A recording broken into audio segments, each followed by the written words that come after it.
Queen Velsera stood on the bridge of her huge warship and looked at the view screen with cold eyes. She was the leader of the Xanther Empire, and her people had conquered worlds long before people learned to write. Her kind lived for thousands of years, and their bodies were strong and perfect. They didn't need machines to make them better or weapons to show how good they were. They were just better than everyone else, and Velsera could feel it in her bones. The pride of Xanther, her flagship, cut through space like a knife. It was 10 miles long, had shiny silver armor, and weapons that could break a planet in half. 200 more warships flew behind her. Each one was strong enough to destroy a city in seconds. This fleet was only a small part of her empire's power, but it was more than enough to remind these people of their place in the galaxy. Today, she was with a new Terra, a human colony on the edge of civilized space. The humans had asked to meet, probably beg for safety or give up their freedom. Velsera knew this would happen. The Xanther Empire eventually made all species bow down. It was how things were meant to be. Velsera looked at her reflection in the shiny metal wall as her ship got closer to the human station. She was almost 8 feet tall, had 4 strong arms, and skin that shone like moonlight. Her eyes were completely black and could see wavelengths that humans couldn't even think of. She wore ceremonial armor that had been in her family for 3,000 years. Each plate had the names of worlds they had conquered on it. Compared to them, humans were weak. They might have lived for 80 years if they were lucky, but their bodies were weak and fragile. They got sick from things that wouldn't bother a Xanther kid. Because their bodies were so poorly designed, they needed spacesuits to stay alive on their own ships. And the worst part was that they felt things too deeply. Love, fear, anger, and sadness. Their emotions made them weak and hard to predict. Velsera had read up on their past. People fought each other all the time, wasting resources on wars that didn't matter. Instead of having more kids, they cried over their dead relatives. Instead of trying to take more land, they made art and music.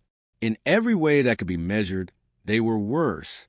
The docking was done, and Velsera walked into the meeting room with her royal guard on either side of her. It was a small, plain room, like most buildings made by people. Their lives were like everything they built, temporary.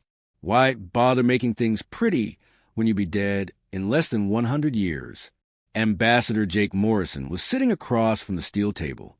He looked like an average person, maybe 40 years old, with gray hair at his temples. He had calm brown eyes and wore a simple dark suit. He watched her walk in without fear. That made Velsera angry right away. People should be afraid of her. Respect was fear. "Your Majesty," Jake said as he stood up and bowed slightly. "Thanks for meeting with us." Velsera didn't do anything in return. She sat down and put her 4 arms on the table to show that she was in charge. "Let's not waste time with niceties. Human, your people asked for this meeting. What do you want?" Jake slowly sat down. "We'd like to suggest that our 2 groups work together. We think that together, a partnership—" Velsera's laugh stopped him. It sounded like glass breaking, which was harsh. "Your kind wants to join our empire? Is that what this is about?" "No, Your Majesty. Don't join. Join forces with an alliance of equals." The word equals felt like an insult in the air. Velsera leaned forward, and her black eyes stared straight into Jake's. "Are they equal? You have the nerve to say that your kind, mayflies that don't live long enough to see their kids grow up, are just as good as a Xanther? You make empires that fall apart before my grandchildren are even born. Your bodies break from even the smallest injuries. In space, you need machines just to breathe. And you think you're just like us?" Jake's face didn't change. Velsera got even angrier when he stayed calm. He said in a low voice, "We've lived on our own for thousands of years. We've looked into hundreds of systems, set up colonies on dangerous worlds, and made technology you stole or copied from better species." Velsera said, "You don't have anything new, nothing special. You're bugs playing dress-up and pretending to be something you're not." One of her guards moved around uncomfortably behind her, but Velsera didn't care. These people needed to know what was real. The strong owned the universe, and they weren't strong. Jake put his hands together on the table. "I say this with all due respect, Your Majesty. I think you're underestimating what people can do. We may not live long, but we can change. We live in places that would kill most other species. We survive. When Velsera stood up, Jake looked very small next to her. Prey does what it takes to stay alive. Human. The Xanther don't just get by. We do well. We win. We are in charge. We control a third of this galaxy for a reason, while you hide on a few colony worlds. A loud alarm went off at the station before Jake could say anything. The walls were lit up with red lights. Velsera's communicator came to life, and her fleet commander's voice came through, tense and tight. Your Highness, Krell warships just came out of hyperspace. A lot of them. Attack. Velsera's blood froze. The Krell were pirates who attacked small, isolated targets and then disappeared before anyone could fight back. But a lot of ships? That was a group of people who were going to invade. She could see explosions blooming in space like deadly flowers through the window of the meeting room. All ships, battle formations, she yelled into her radio. Get rid of them. Jake was already on the move, talking quickly into his own phone. Get all the civilians to the shelters. Star defense systems. Call the fleet in. As she ran to the docking bay, her guards rushed to keep up. Your pathetic defenses won't help, Velsera yelled. Don't get in our way, human. The Xanther Empire will take care of this. She got her shuttle and shot back toward the Pride of Xanther. She watched her beautiful fleet fight the Krell through the window. But something wasn't right. The Krell ships were using Xanther weapons that they had stolen or bought on the black market. They knew exactly where to hit her ships to do the most damage. One by one, her warships blew up or went dark, leaving them damaged and drifting. The Krell aimed their fire at the Pride of Xanther, and hundreds of missiles and energy beams hit her flagship shields. Just as the shields went down, Velsera got to the bridge. The first hit went through 3 decks and killed dozens of her crew right away. The main reactor was destroyed by the second hit. The emergency power came on, but it wouldn't last long. Your Majesty, the human fleet is offering to cover our retreat. Her communications officer shouted over the noise and away. Velsera yelled, I won't owe my life to lower beings. Fight to the last ship. But there weren't any ships left. Her fleet was gone, either destroyed or broken. Around her, the Pride of Xanther was dying. 2 of her chief guards' hands grabbed her arm. Your Majesty, we need to leave right away. The ship shook again when another explosion went off. There was smoke and the screams of dying on the bridge. Velsera ran through hallways that had once been clean and perfect, but were now twisted and on fire. There were bodies of her crew all over the place. 3,000 years of Xanther power, and pirates were killing them. She got to the escape pod bay just as a huge explosion ripped through the ship's spine. The explosion pushed her forward into an open pod. The door closed on its own, and the pod took off before she could stop it. Velsera watched her flagship, the beautiful and powerful Pride of Xanther, break apart through the small window.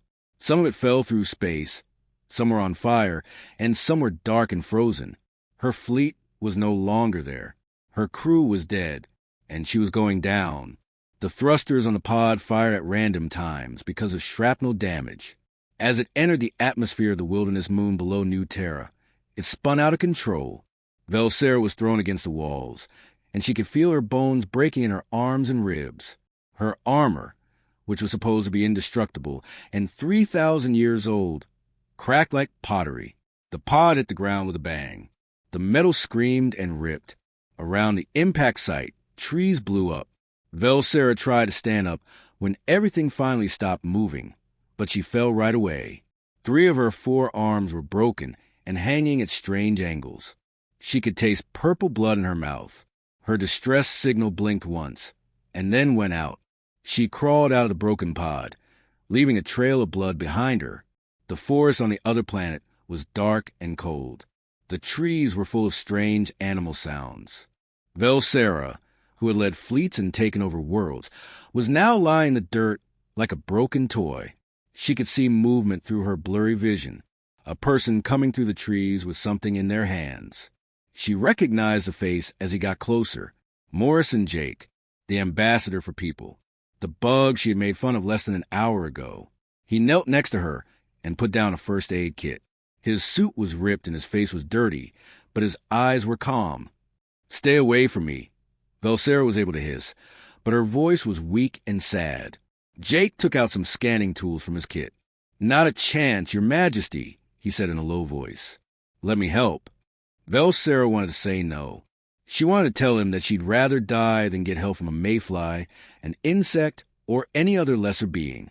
But as the darkness crept in at the edges of her vision, she knew she had to do it. She had called a human worthless, and now the powerful queen of the Xanthar Empire, who had conquered 100 worlds, would live or die based on that person's mercy. Velsera lay on the cold ground, and every breath felt like knives stabbing her chest. She tried to raise her arms to push the person away, but her body wouldn't let her. 2 of her arms were hanging at odd angles, making them useless. When she tried to move the other 2, they shook weakly. She felt a sharp pain all over her body that made her vision blur with tears she wouldn't let fall. "Get away from me," she hissed at Jake, but her voice was barely more than a whisper. Talking hurt, too. "I don't need help from a person." Jake didn't even look up. He was already taking medical supplies out of his bag and moving quickly and skillfully. As he moved the small scanner over her body, it made a low humming sound. She saw his jaw tighten as he read the results. "You've got multiple bone fractures in 3 of your arms and several ribs," he said in a calm but serious voice. "At least 2 places have internal bleeding. And based on this, it looks like you have radiation poisoning. When you got away, your ship's reactor must have been leaking." She turned her head away from him. "Then I will die here. That's better than being in debt to a lower species for my life. At least I'd die with my honor." "Your honor can wait," Jake said as he opened medical vials and loaded an injector. "Keeping you alive is the most important thing." I said no. Velsera tried to get away from him, but the movement made her broken body hurt even more. Her mouth was full of purple blood, and she gasped. Jake held her still in a gentle but firm way. "I know you said no. I don't care about you." He put the injector against her neck. As the medicine entered her bloodstream, it made a soft hiss. "This is a coagulant to slow the bleeding inside your body and a pain reliever so you don't pass out from shock." Velsera wanted to keep fighting. She wanted to keep her pride and turn down this embarrassing gift. But the medicine was already starting to work. The pain that felt like it was crushing her went away and turned into a dull ache. Her heart, which had been racing, started to slow down.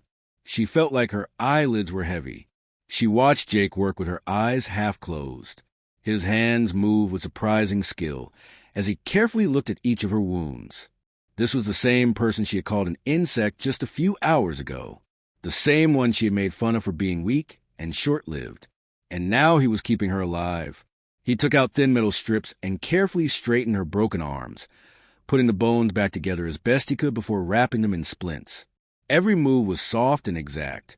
He cleaned the deep cut that was leaking purple blood down her side with antiseptic, and then sealed it with medical foam that hardened into a protective barrier. "Why are you doing this?" Velsera finally asked in a low voice. The pain medicine made her thoughts fuzzy, but this question cut through the fog. "Why waste your supplies on me? You don't have a lot of resources. I'm your enemy." Jake kept working. He was now putting bandages around her torso to support her broken ribs. "Because you're hurt and I can help," he said simply. "That's all I need to know." "That doesn't make any sense. We would leave the hurt behind in my empire. People who are strong enough to keep fighting get resources. The weak are a burden." "Then your empire's wrong," Jake said. He sat back and looked at what he had done after finishing the bandages. "Are you able to move?" Velsera gave a shot. She was able to move a little, but that was it. "No, I'm no good." Jake said, "You're hurt. There's a difference." He looked up at the sky through the trees as it got darker. "The Krell will send out search teams to look for survivors. We have to leave. There are caves about 2 miles from here. I'm going to take you there. You're not strong enough to carry me that far. I'm too big. Go away and save yourself." Jake was already putting away his medical supplies. Not going to happen, Your Majesty. No matter how careful I am, this is going to hurt. Sorry about that. He bent down and carefully picked her up. Velsera was tall and heavy, at least twice as heavy as Jake, but he had clearly done this before. He put her weight on his shoulders in a way that people call a fireman's carry, so he could walk. It was torture to walk through the woods. Velsera's broken body hurt with every step Jake took. She bit her lip to keep from crying out, and she could taste her purple blood. But Jake never said anything, never stopped, and never even slowed down. He kept walking, and his breathing was steady and controlled. It was completely dark by the time they got to the caves.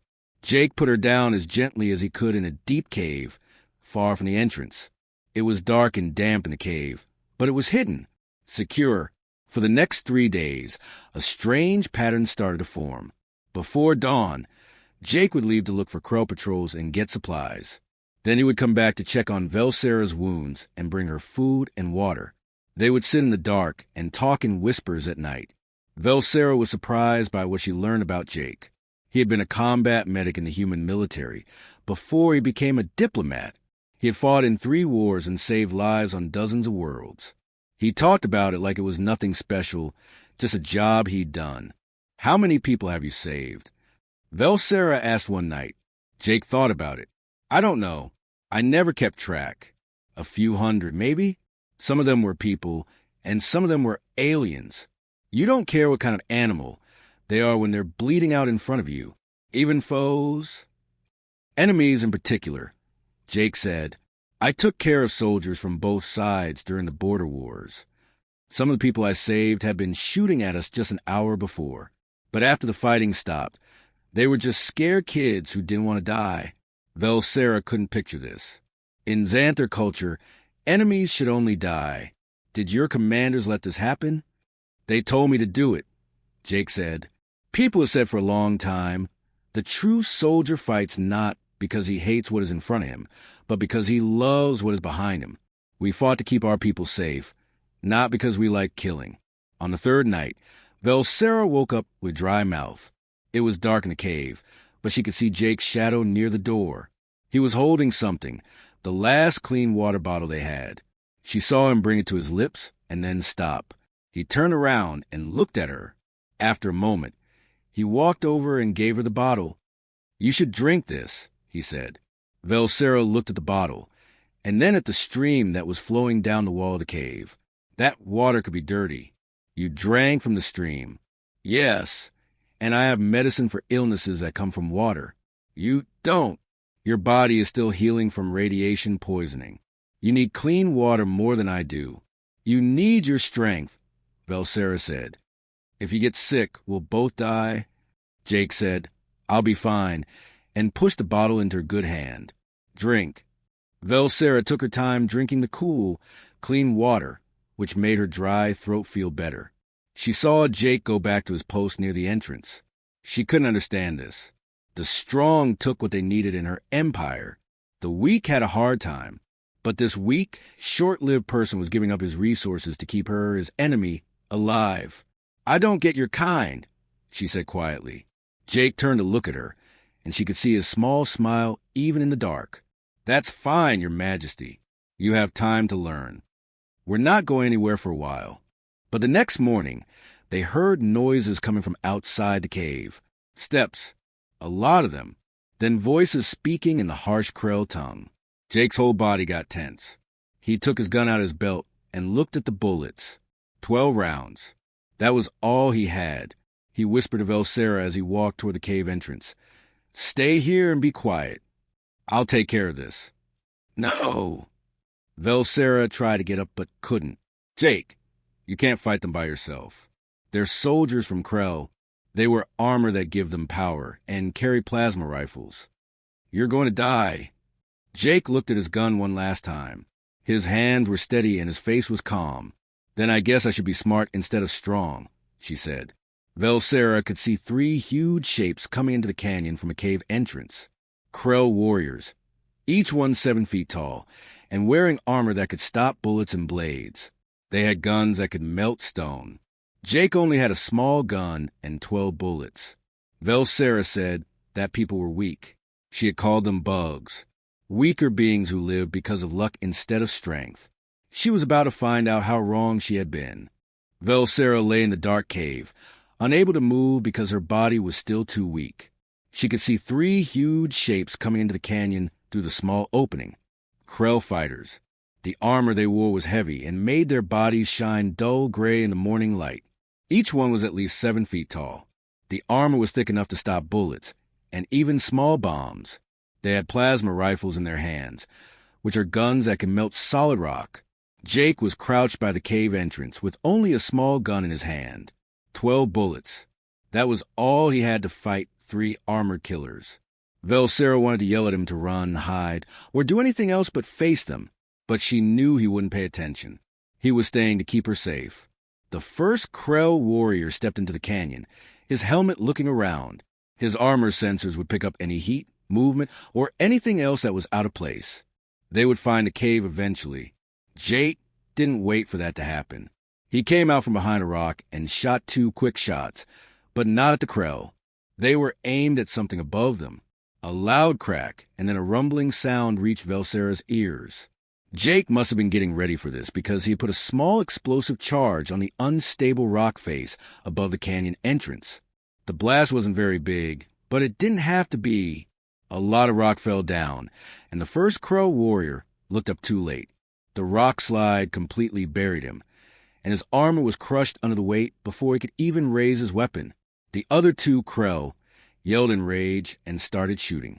Plasma bolts flew through the air, melting rocks into slag. But Jake was already gone, disappearing behind the rocks like smoke. The second Krell warrior moved more slowly now, swinging his weapon back and forth. He took 3 steps, then 4. The ground under him gave way on the 5th step. He fell into a pit that Jake must have spent days digging and hiding with branches and dirt. He screamed in surprise. Velsera heard the Krell scream stop, suddenly with a horrible wet sound. Jake had put sharpened stakes at the bottom of the pit, pointing up. The Krell's armor was tough, but it wasn't as strong at the joints, like behind the knees, under the arms, and at the neck. The stakes had found those holes. 2 down. 1 is left. The third Krell was smarter than the other 2. He didn't run ahead. He didn't hurry in. He stopped at the edge of the canyon and hid behind a big rock. He then used the sensors in his armor to look for Jake. Velsera watched a deadly game of cat and mouse for a full hour. She would see Jake darting between rocks and sometimes firing a shot to keep the Krell in place. The Krell would fire plasma bursts that turned stone into glass. Neither of them could get a clear shot at the other. Then Velsera heard Jake's voice making fun of her. "Hey! Up here, ugly!" The Krell turned toward the noise and shot up at the cliff face. For a moment, Jake's shadow was on top of a boulder, and then it was gone. The Krell shot again, and his plasma rifle lit up the canyon with a bright green light. The Krell realized his mistake too late. Jake wasn't standing on that rock. He had put his jacket on a stick. Jake had gone around behind the Krell, while they were wasting bullets shooting at a decoy. Velsera saw Jake run across open ground and hit something on the back of the Krell's armor. Then he ran again and dove behind something to hide. The Krell reached back to try to grab whatever Jake had attached. His armored fingers found it, one of his own plasma grenades. Jake must have taken it from the body of the first Krell. The blast was huge. The Krell's own weapon killed him. The blast came from behind, where his armor was weakest, and tore through it. The canyon was quiet. Then Jake fell back toward the cave, and Velsera saw that the left side of his shirt was soaked with dark red blood. He had been hit. "You're hurt," she yelled as he fell against the cave wall. Jake said, "Just a graze," but his face was pale. He took a medical patch out of his kit and pressed it against the wound, making him wince. Plasma Bolt got a little too close. "I will live." Velsera looked at him. "You fought without honor," she said slowly. The words didn't sound like an accusation anymore. They were full of wonder. "You used tricks, lies, traps." Jake laughed tiredly. "There's no such thing as a fair fight when someone's trying to kill you. My people say, we don't fight to show how strong or good we are. We fight to stay alive, to win, to go home to our families." Velsera said in a low voice, My people would call that cowardice. Jake looked her right in the eye. Your people would be dead. He stopped for a moment, then said with a small smile, No offense, Your Majesty. Velsera thought about her fleet, which had been destroyed because they had fought with honor, because they had fought the enemy head-on instead of using tactics and strategy, because they thought that strength was all they needed. Jake was correct. Her people would be dead. They heard more sounds in the distance before she could answer. Cars. There were more Krell coming. Jake didn't think twice. He took out a small remote detonator and pushed the button. A series of explosions shook the canyon, and the entrance of the cave fell in, trapping them inside with tons of rock. They couldn't get out, but they were okay. They were together in the dark for 2 more days. They had water because there was a small stream in the back of the cave. Even though Velsera said he needed his strength, Jake gave her the rest of his food. They talked to kill time. Really talked. One night, Velsera said, I need to understand something. Why do people protect the weak? I get rid of the weak in my empire. Strong people get resources because they can help. It makes sense. It works well, but you people do the opposite. Why? Jake was quiet for a long time. In the dark, she could hear him breathing. Finally, he said, We used to think like you do. Our tribes would leave behind anyone who couldn't keep up thousands of years ago. The sick, the hurt, and the old. It made sense. Not enough food, a dangerous world. Only the strong survive. So what happened? Jake said, We found out that strength meant more than we thought. Some of the best scientists we know had bodies that weren't working right. Stephen Hawking couldn't even move, but he knew a lot about the universe. Our smartest leaders were often old people who couldn't fight anymore, but they had lived long enough to know how to lead us. We had athletes who were born without legs but learned to run faster than people who did have legs. We would have lost the people who made us strong if we had thrown away everyone who seemed weak. Velsera took this in. Power through kindness, strength through community. Jake said, One person alone is weak. We get sick easily. We're not very strong, and we don't live very long. But 1 billion people working together, helping each other, we've made it through ice ages that should have killed us, plagues that killed half of our people, wars that wiped out whole civilizations. We are still here because we support each other, because we won't leave anyone behind. Velsera thought about her own empire, based on perfect genes. The strongest warriors, the longest lives, and the most advanced biology in the galaxy, but also stiff, not changing. They had been using the same strategies for thousands of years because they always worked. Why change something that is perfect? But perfection was fragile. It couldn't change. Couldn't change. Velsera said softly, You're making me question everything I've ever believed. She could hear Jake smile in his voice, even though it was dark. Okay, we grow by asking questions. How we get better than we were. Jake's emergency beacon finally connected to people on the 3rd day. He was stuck in the cave. The signal wasn't very strong, but it was good enough.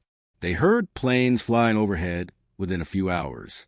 Jake helped Velsera get to the entrance that had fallen down. They'll have to move the rocks. Just wait a little longer. But then they heard other sounds. Engines that are heavier. Krell reinforcements had come to finish off any survivors. People in Krell came at almost the same time. As human soldiers started to clear the cave entrance, a fight broke out outside. The air was full of plasma fire and bullets. A young human sergeant stuck his head through a hole in the rocks. We only have one shuttle with limited space. We can only take one person on the first run. There are more shuttles coming, but they are 5 minutes away. Jake didn't think twice. He grabbed Velsera and pushed her toward the door. Take her. Now. What? No. Velsera tried to pull away. You're hurt. You should leave right away. Jake said, I've got backup coming and I'm wearing light armor. As he helped the soldiers pull her through the hole. You don't have either one. Your Majesty, get on that shuttle. That's an order. You don't have the right to tell me what to do. Velsera yelled, but people were already lifting her up to the shuttle that was waiting.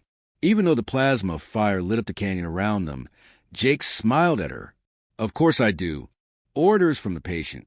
The doctor knows best. Now, Go! They pulled Velsera into the shuttle. She pressed against a window and watched Jake die behind cover. As the plane took off, he shot at Krell soldiers who were getting closer to his position. He was still in the fight, still keeping others safe, still not giving up. She called him a mayfly, a bug, a lower being who didn't deserve respect. Velsera realized she had never been more wrong about anything in her long life than when she saw him fight impossible odds to save others. People weren't weak just because they were fragile. They were strong because they decided to protect each other anyway. Velsera slowly opened her eyes. The ceiling above her was white and clean, and the lights were soft and easy on the eyes. She didn't know where she was for a moment. Then the memories came rushing back. The crash, the cave, Jake fighting the Crow warriors, and the shuttle taking off while he stayed behind to fight. She tried to get up and gasped. She felt strange in her body. Not the same. She looked down and saw that her arms were wrapped in blue bandages that were buzzing with energy. There were all 4 of her arms, and they were all whole. They weren't broken or useless anymore. She moved her fingers around to see what would happen. They did their jobs. No pain. A woman in medical scrubs came in through a door that slid open. She was in her 40s or 50s, had kind eyes, and her gray hair was pulled back in a ponytail. Beth Wilson, head nurse, was on her name tag. Good. You're awake, Beth said with a smile. How do you feel? Where am I? New Terra Medical Center. Velsera said in a rough voice. You've been here for 3 days. We had to put you in a medical coma so that the regeneration technology could work on your wounds. Beth looked at a screen next to the bed. Your bones have come back together well.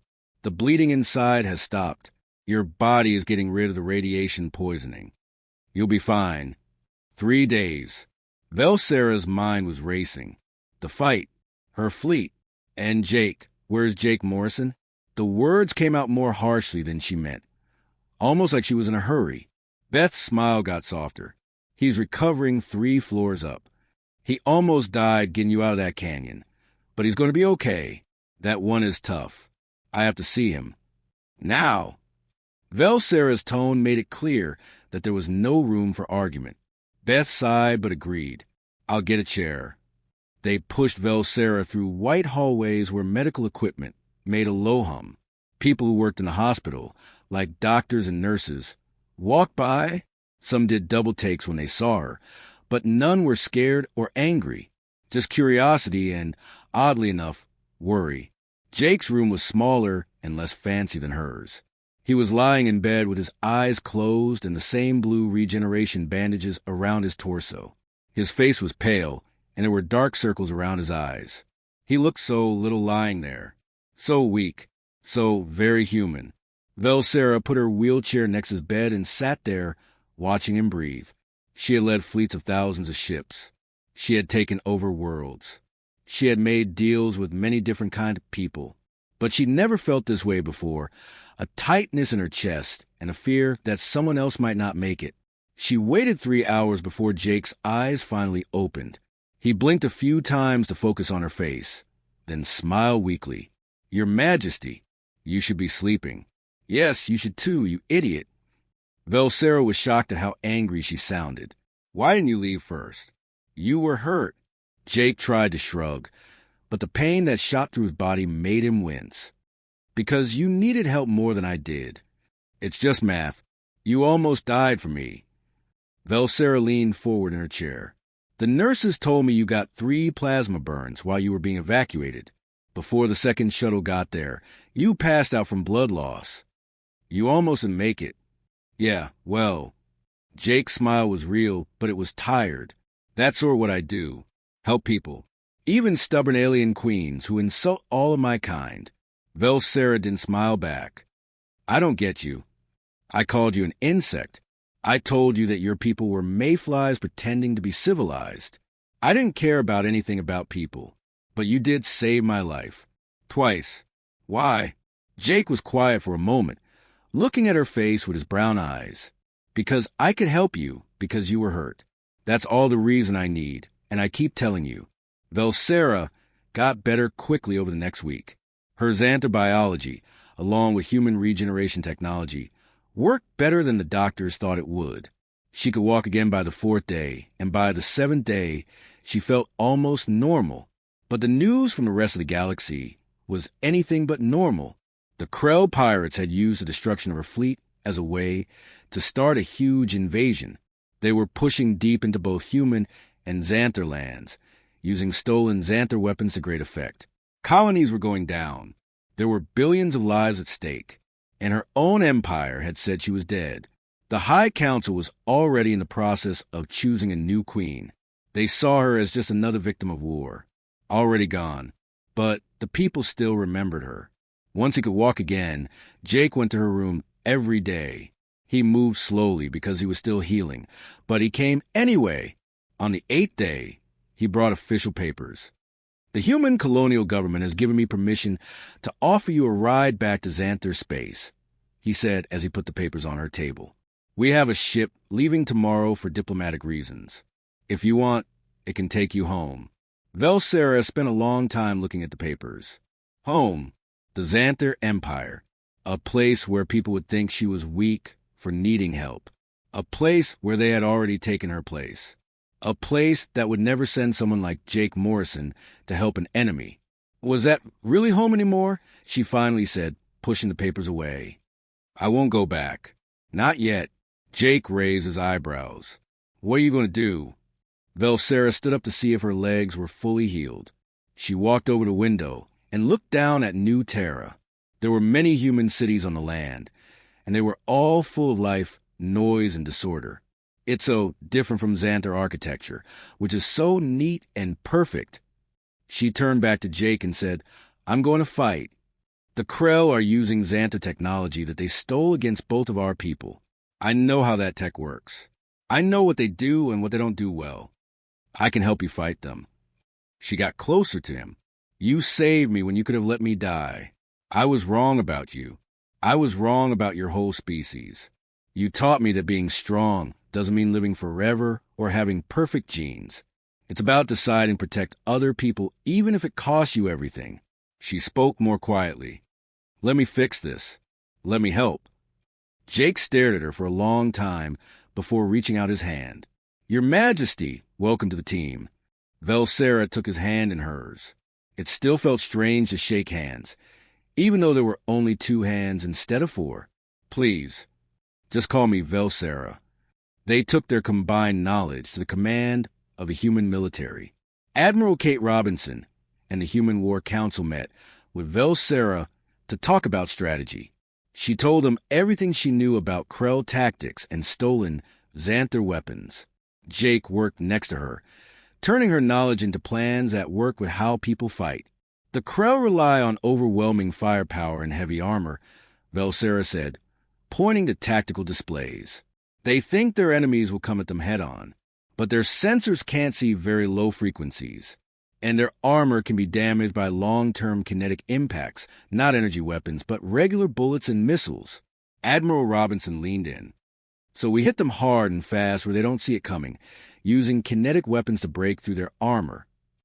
That's right, Velsera said. And I know how their fleets are set up. They always put their supply ships at the back, where they aren't well protected. They can't keep fighting for long if you cut off their supplies. It took days to plan. The plan was risky, a counteroffensive that would need the whole human fleet and perfect timing. But it was their best shot. Admiral Robinson gave the go-ahead. She said, it's desperate, but times of need call for extreme measures. Human technicians in the armory put custom armor on Velsera. It was a mix of human materials for strength and flexibility, with Xanther shield technology for protection. She felt like it was stronger than her old ceremonial armor, even though it was lighter. She checked herself out in the mirror. The armor was a dark gray color with blue energy lines running through it. Not completely Xanther. Not quite human. Something different. Something that shouldn't be there based on everything she had learned. But there she was. Jake came up next to her and looked over his rifle. He was now wearing combat armor, and he looked more like the soldier he used to be than the diplomat she had first met. Ready? He asked. Velsera locked her helmet, feeling it click into place. Ready. They walked to the assault ship together. People were everywhere in the hallways. checking their weapons and gear. They didn't back away from Velsera or look at her suspiciously when they saw her. They nodded. Some even said hello. To them, she wasn't a foreign enemy. She was a warrior who had fought hard to be with them in battle. Velsera stood on the bridge and watched the stars as the fleet got ready to jump into hyperspace. She had thought for 3,000 years that strength came from having perfect genes, from living longer, being stronger, and having the best technology. But these people, these weak, short-lived, flawed people, had shown her something else. Being perfect didn't make you strong. It came from being together, to keep each other safe, because they won't leave anyone behind, even people who don't like you, your enemies in particular. The fleet jumped into hyperspace and headed straight for Krell Invasion Force. Velsera stood next to Jake, ready to fight for people who weren't her own. And for the first time in her long life, she knew what it was like to really belong. The Krell staging ground looked like a huge metal fortress hanging in space. It was 20 miles wide and full of weapons and shields, and there were hundreds of warships around it. This was the main point of the Krell invasion. If you destroy this, their whole attack will fail. The human fleet came out of hyperspace in a perfect line. Velsera stood on the bridge of the Resolute, the flagship, with Admiral Kate Robinson next to her. She was watching the tactical displays. All ships. This is Admiral Robinson. Kate's voice rang out over the fleet. Follow through with the plan. Hit them hard and fast, and don't give them time to think. Good hunting. The human ships moved like a school of fish, weaving and darting through Krell fire with an accuracy that seemed impossible. Missiles flew through space, hitting the exact weak spots that Velsera had found. The Krell thought they would be attacked directly, with ships lined up in battle formations. The humans, on the other hand, came from 6 different directions at once, too quickly for the Krell's heavy weapons to follow. Frigate Squadron, aim for their sensor array, Velsera shouted, using her 4 hands to work the tactical controls. Get rid of it, and they'll be fighting with their eyes closed. As the human ships followed her orders, explosions went off all over the Krell station. She had spent 3,000 years learning how to fight, and now she was using that knowledge to help the creatures she had once called bugs. Ground assault teams, go now while they're not paying attention, Admiral Robinson said. Velsera turned away from the tactical display. I'm going with them. Kate stared at her. Your Majesty, you don't have to. Yes, I do. Velsera closed her helmet. I have to be down there. With them.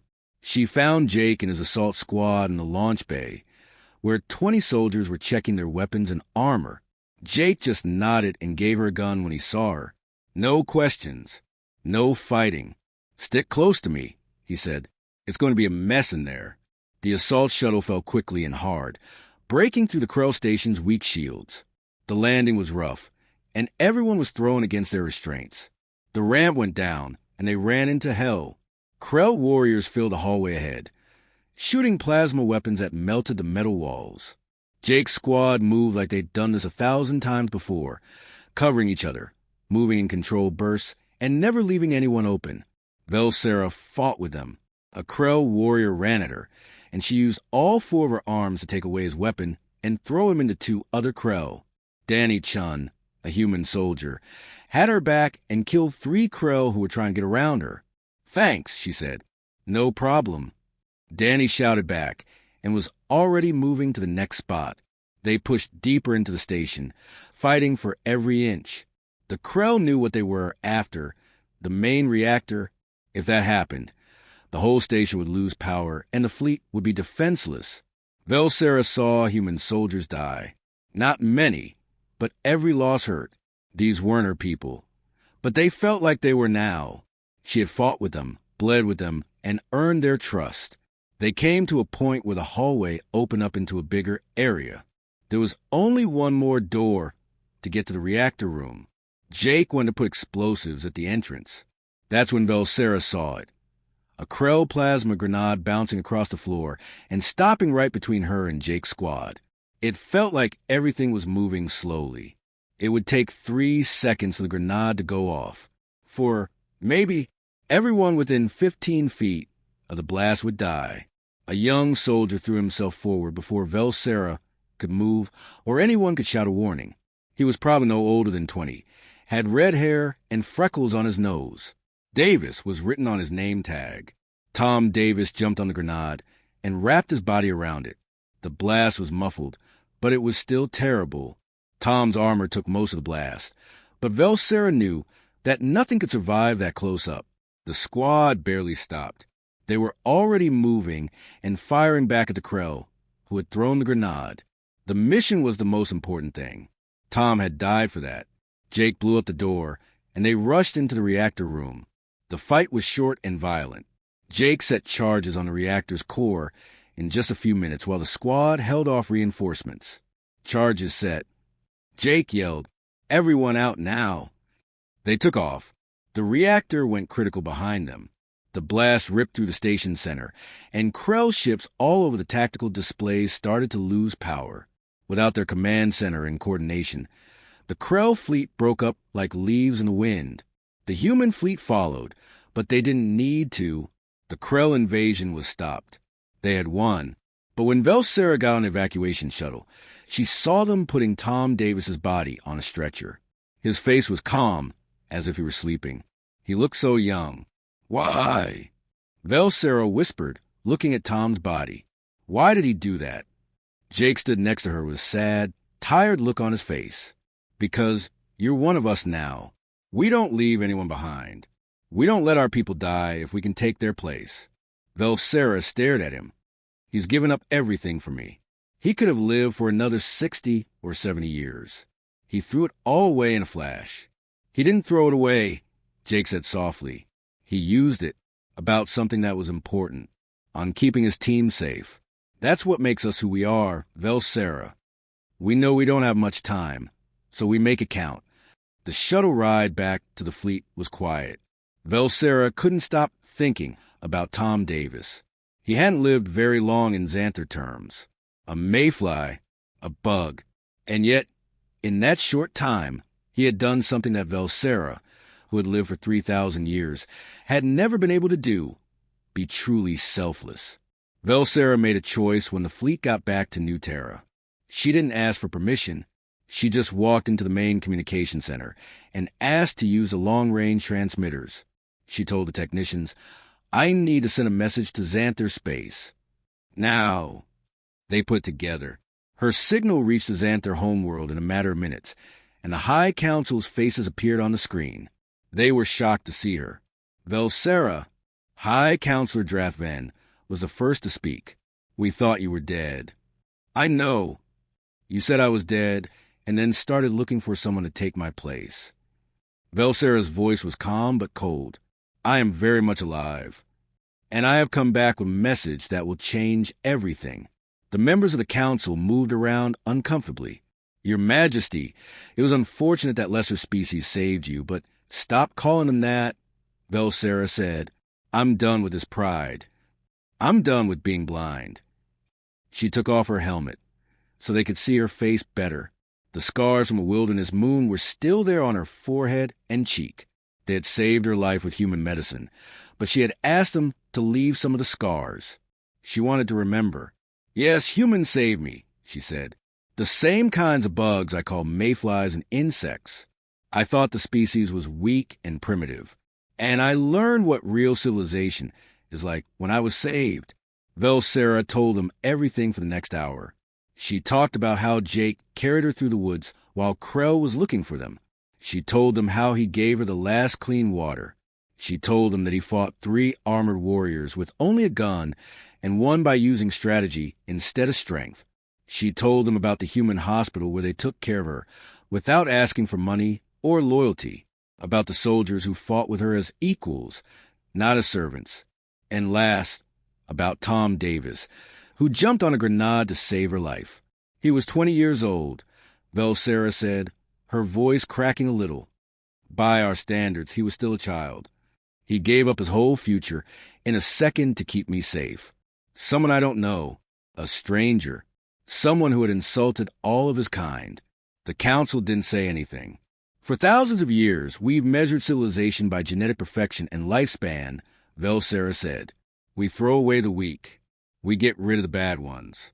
We think that living longer and being stronger makes you stronger. But these people taught me something that changes everything. She moved closer to the camera. How long you live or how good your genes are don't tell you how civilized you are.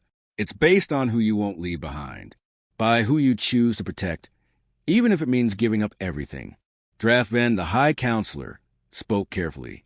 What are you suggesting, Your Majesty?